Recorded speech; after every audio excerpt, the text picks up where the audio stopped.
Histoire Cheikh Al-Dioumaba partie 2. C'est très jeune qu'El-Hadji Cheikh Al-Dioumaba commença ses études coraniques chez lui sous la direction de Demba Isma, petit frère de son père, et d'Alpha Ousmane Sow de Roumdé.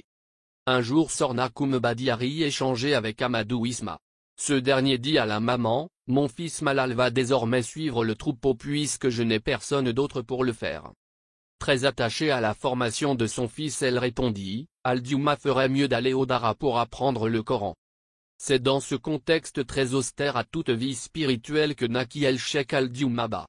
En ce temps-là, Al-Diouma était âgé de 4 ans, il appela sa maman et lui dit « Ne te fâche pas, je vais apprendre le Coran conformément à tes vœux. » Ensuite il se dirigea vers son père et lui dit « Papa, j'irai suivre le troupeau comme tu le souhaites, je ferai tout ce dont tu voudras, car tu es l'autorité suprême dans cette maison, ordonne et on exécute. » Malgré son jeune âge, Cheikh Al-Diouma venait de réussir une prouesse formidable. En effet, il avait réussi à maintenir la cohésion au sein de sa famille. Il ne voulait pas constituer la pomme de discorde.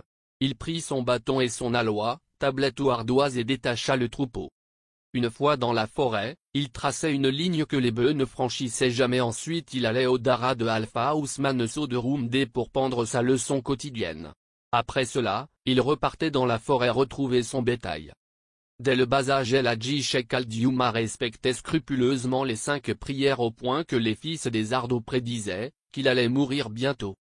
Un jour, alors qu'il était avec les autres enfants de son âge en brousse et qui avaient très soif, il leur dit, « Si je vous donne de l'eau, me promettez-vous de ne le dire à personne ?» Ses amis lui promirent de ne pas en parler.